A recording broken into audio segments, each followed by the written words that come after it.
Can we watch this video right here? Watch. This will blow your mind. It'll blow your mind. Watch. I think FSD works today, and it's gonna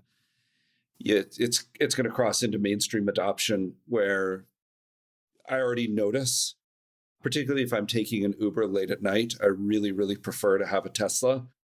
Just sometimes you get an Uber driver who's tired, and I just feel a lot safer if they have the FSD running. And then obviously using it for yourself is amazing. What? What?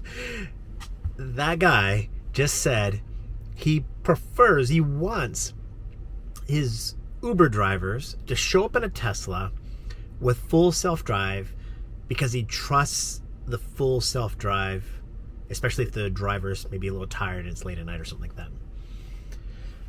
Okay, now, I drive a Tesla. Here I am in the Tesla, right? And I use full self-drive too. I use it all the time. In fact, I used it a lot today. And look at the weather today. People will tell you, oh, you can't drive full self-drive in snowy, bad weather. Come here. What's that guy do? Yes, you can. It's not great. I'm not saying I would like to be sitting back there and the car autonomously driving itself. There's nobody sitting here. But the car handled itself just fine. As long as there weren't like snow things blocking it or whatever, it did just fine. And it's gonna get better and better and better and better. Now let me explain that video to you. That was a billionaire investor kind of guy. And they were making their predictions on the All In podcast. And they're making their predictions for 2025. And he's basically saying that this is the year of Tesla's full self-drive. Okay, so I drive a Tesla. I'm telling you right now, believe me when I tell you, the full self-drive version 13 whatever is really, really, really good. Right. What I still can't seem to understand is why there are so many rideshare drivers that believe that passengers, will choose them over autonomous cars. And I'm not talking about today. Today's today. January of 2025, we're talking about the future. Let's pretend it's January 2027. How many cities do you think Waymo will be operating in? How many cities do you think Tesla's robo-taxi will be operating in? How many cities do you think Amazon's autonomous car will be operating in? A lot, if not all of them. I'm not even going to go down that path of like cities having autonomous zones, like where only autonomous cars can operate. Because we just saw New York have congestion pricing. It's not that hard for New York City to be like, hey, between these avenues and these streets, only autonomous cars will operate. Because that's a reality. That could definitely happen. But the idea that passengers want us over an autonomous car, just go back to yourself. Think about you as a person.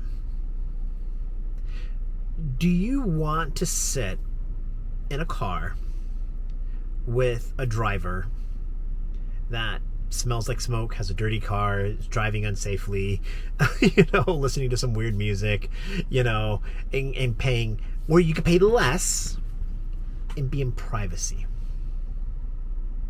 Now you're like, Levi, I don't trust it. I get it. But I'm telling you, trust it because it's good. It really, really works.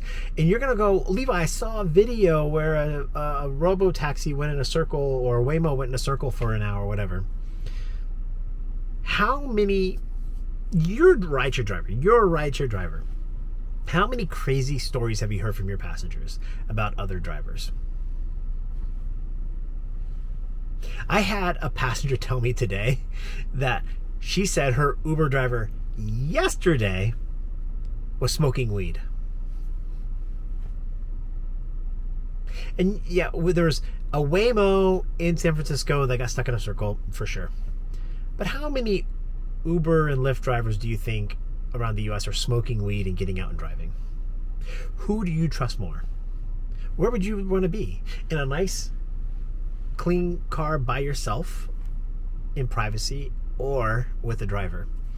Now, I love rideshare driving. It's what I love to do. I really like it. And if I won the lottery, this is what I would do for a living.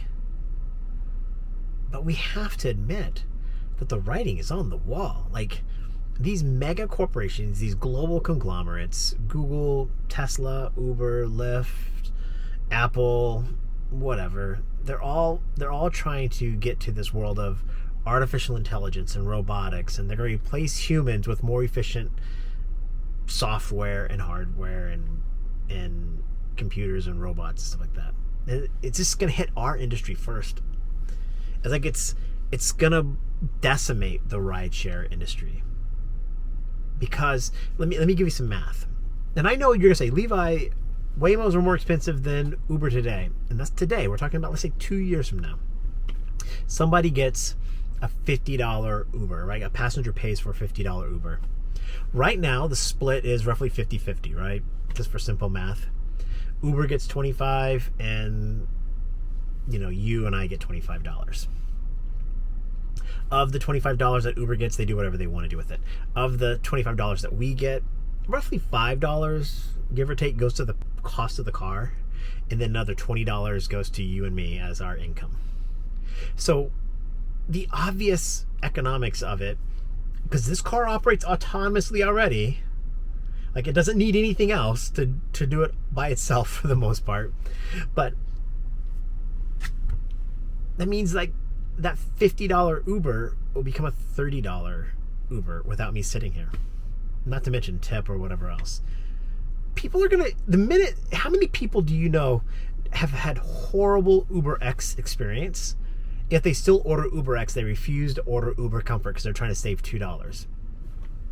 You don't think they're going to try to see a $20 price difference, a 30% off by catching an autonomous car, and they're not going to choose that? Oh, I don't have to ride with a driver. I can get a car by myself and I can save 30%. They're going to choose that. So yes, today, you and I are safe. Today. Tomorrow, the next day, it's going to get incrementally more and more autonomous cars. I'll put a video, I think here, of me showing you my autonomous car a couple of months ago. And I got new software now. It's better now. But even a couple months ago, I was doing it and it was fine. Yeah, again, I just want to reiterate, I don't think I would sit back there today and not have a driver here in this car. I'm not saying that. I'm just saying that we have to start preparing for the future. Mentally, financially, professionally. The days are numbered. The clock is ticking. It is 100% going to happen. I mean, look, it's been a blizzard all day today. And for the most part, when I turned on the autonomous functionality, it worked really well. It worked really well. It's only going to get better. It's going to get better. It's going to get better. I don't know. What do you think? Am I crazy? Or is it really reality? The passengers want it. The companies want it. It's going to be cheaper. Let me know what you think. Hey, again, my name is Levi Spires. I drive in Syracuse, New York. I drive a Tesla Model Y. I know people always ask me the same questions over and over again, so I want to tell you that. I created this channel. I created all of this for you, right? For drivers like you and me that care about our work. We want to make the most amount of money. We want to stay healthy. We want to be safe. We want to have fun. We want to thrive as drivers. And for 2025, I just see so many drivers telling other drivers how to drive or whatever. Let me tell you, drive your way. Drive the way you want to drive. There's no wrong way to do it. I mean, we have to understand there's pros and cons to different styles of driving. You know, which trips we pick, where we, if we want to sit at the airport or take short trips or whatever, it doesn't matter.